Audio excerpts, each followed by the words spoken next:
we should have intervened long ago, whether Bashar al-Assad was using them or not. He slaughtered 80,000 people while we've sat by and watched.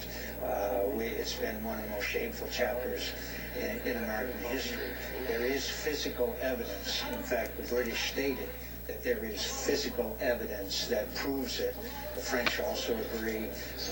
The Israeli intelligence people absolutely are certain. So it's different from an allegation without evidence of a weapons of mass destruction, as was the case in Iraq, and now there is physical evidence of it. And Jake, no one should be surprised that he would do such a thing. We all know he will do whatever is necessary to hang on to power. And why should, frankly, chemical weapons be a red line when he's slaughtering and massacring and mass raping and torturing his own people, destabilizing the region? And meanwhile, while we do nothing, jihadists flood in from all over the Arab world and the Western world, so that the situation is complicated dramatically after Bashar al-Assad goes. And by the way, our intelligence people say that at least the next 3 to 6 months are, guess what, stalemate. So let me brush you guys up real fast on what's going on in Syria, because there's a lot there to break down. So, of course, there's been a civil war going on for a very long time now. It's Assad versus the rebels, who are essentially trying to topple his dictatorship regime and set up, we don't even know what kind of government yet. Well, Obama had previously said that there is a red line in Syria. That red line is if Bashar Assad uses chemical weapons. Well, there are some conflicting reports, but it looks as if Assad did use chemical weapons in small numbers on 2 separate occasions. So now Obama's kind of in a weird position, because he said, well, look, this is our red line. And it appears like he crossed that red line. Now, again, we're not 100% sure, but the evidence does seem to point to that. So you have the war hawks in the Republican Party saying attack, attack, attack, and the mainstream of America and most Democrats are saying, yeah, just calm down, right? Well, that's where John McCain comes in. Now, you heard what he had to say. John McCain has never met a war he didn't like. So basically what he wants us to do is join in the war and topple Assad. Now, why does President Obama not want to do that? Well, keep it real. What would be in it for us? That's the key motivation here, man. And that's the ugly, disgusting political reality. Obama won't invade for the same reason that Bush wouldn't invade, and the same reason that any other president wouldn't invade. Iraq has oil. Syria, not so much. So, is the situation in Syria bad? Absolutely, there's no denying that. Are John McCain's numbers accurate there when he's talking about the civilian deaths and things like that?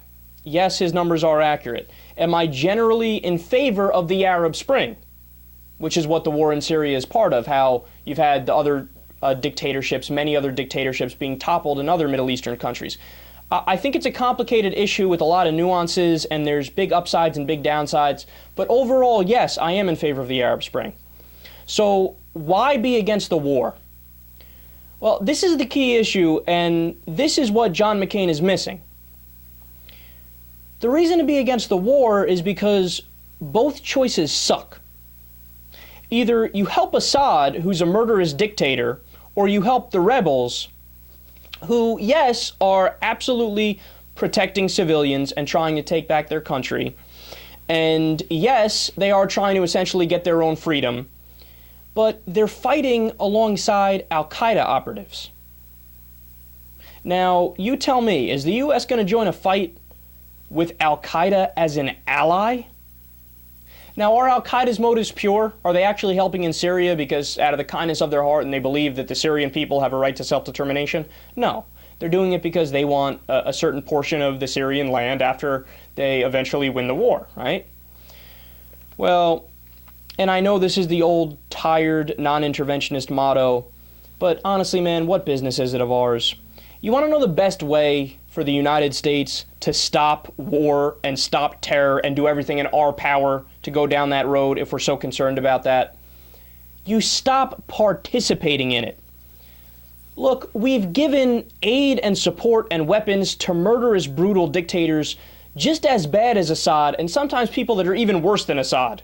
people like Mobutu, Suharto, Sadat, the Shah of Iran, Mubarak when he was in power. For fuck's sake, there's a video of John McCain just a few years ago, before Gaddafi got toppled as part of the Arab Spring. There's video of McCain offering Gaddafi warplanes and other armament from the United States. Either McCain is helplessly naive and he seriously thinks that war in Syria is a good idea, or McCain is doing it because it's the bidding of his defense contractor buddies who want to make more money, so they want more war. Now, if you ask me, I think it's probably a little bit of both, but your guess is as good as mine as to what his motivations are. But either way, at the end of the day, my response, nope, not buying it, man. Don't join in the war. We've already, between Iraq and Afghanistan, did you know when all is said and done, it's going to cost between $4 trillion and $6 trillion. Our military already spends more than the 14 next biggest militaries combined. We have 900 military bases in 130 countries. For God's sake, it's time to scale back on the imperialist state. If you want to save money, if you actually are a deficit hawk, which I am, I know the Republicans just pay lip service to it, the way you cut the deficit is you at least cut the military budget in half.